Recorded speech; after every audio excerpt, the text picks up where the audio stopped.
Gvinyoni erkalashga vaqt emas edi. Nima deding? Onangiz o'limiga sabab bo'lgan qasamyod qilgan dushmanni qidirib, nima bo'lganini unutdingizmi? Onangiz taxtdan ag'darilgan kunni eslayman degandingiz. Nohaq o'limi uchun qasos olaman degandingiz. O'zingiz tan oling. Shunday demaganmidingiz menga? Ayting. Onam haqida gapirishga haqqing yo'q. Bunday gaplarni gapirishga qanday jur'at etyapsan? Siz nafaqat bu muhim paytda saroyga kelib chiqishi noma'lum bo'lgan ayolni olib keldingiz, balki uni bosh oshpaz qilib tayinladingiz. Shu paytda qanday jim o'tirishim mumkin? Nega bu haqida o'zimdan so'ramasdan o'zboshimchalik qilding? Meni sendan juda jahlim chiqyapti. Tushunmovchiliklar arzimas narsadan boshlanadi, lekin ular ildiz otgandan so'ng to'xtatib bo'lmaydi. Xuddi marhum podshoning onangizni noto'g'ri tushungani kabi. Jim bo'l. Boshqa gapira ko'rma. Onangizni o'limga yetaklagan, qasamyod qilgan odam onangiz haqida eslayman degandingiz. Marhum qirol onangizni tushunmagan, uni nohaq o'limi uchun qasos olaman degandingiz. Shunday emasmi? Hazrat oliylari. Yaxshimisiz? Hazrat oliylari, yaxshimisiz? Men hozir sizga yordam beraman. Tinchlaning. Yo'qol. Meni tinch qo'y. Meni yolg'iz qoldir.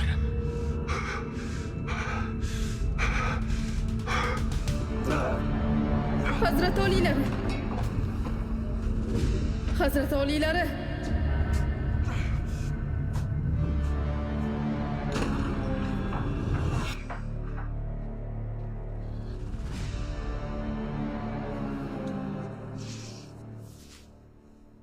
O'sha Gvinyo iblis, arvoh qiz juda ham ajoyib ekan. Hatto musobaqada qirolichani o'zi uni tan oldi.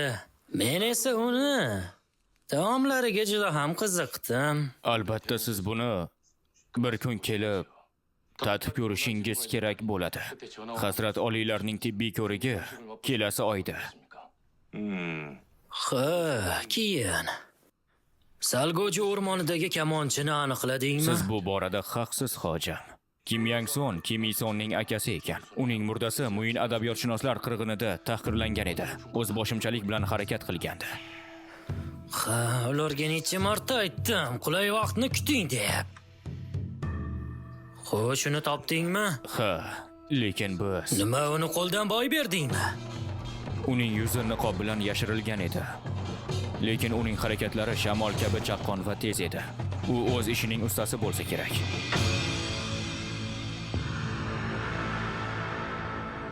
Hojam, iltimos menga 3 kun vaqt bering.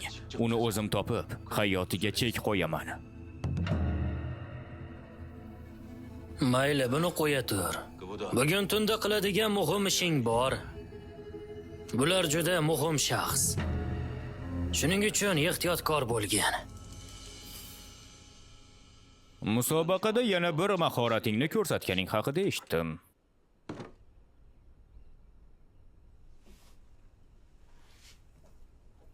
Seni sumkangni yoki tuguningni, xullas nima bo'lsa ham uni bir kun topaman. Hazrat oliylarni ko'nglini olish uchun ajoyib imkoniyat. Qirolga juda chiroyli ayollar yoqadi, shuning uchun o'zingni zargarlik buyumlari bilan beza. Yo'q, shoshmang. Nima haqida gapiryapsiz? Adashayotgan bo'lsangiz kerak. Adashyapman? Zot oliylar bilan o'rtamda hech qanday ishqiy munosabat yo'q. To'g'rimi, Gilgam? To'g'ri. Ular noto'g'ri gapirmayaptilar. Bema'ni? Flirtlash. Bema'ni emas. Filtrlash? Nimalar deyapsiz o'zi? Aytmoqchimanki, zot oliylari menga unchalik ham e'tibor qilmaydilar yoki unchalik ham yoqtirmaydilar. Hamma gap shunda. Ha, bu ayni haqiqat. Sen noshkur ekansan. Hazrat oliylari seni himoya qilish uchun nimalarga chidayotganini bilmayapsanmi? Musobaqa haqida gapiryapsizmi? U meni himoya qilgandek ko'rinishi mumkin, lekin aslida unaqa emas edi. Mening pazandalik mahoratim hammani shunga ishontirdi. Rostdan ham faqat mahoratim tufayli omon qoldim deb o'ylayapsanmi? Nima? Oshpaz yon, shu yerdamisiz? Taom tayyorlash vaqti keldi. Ha, hozir iltimos biroz kuting. Men boshqa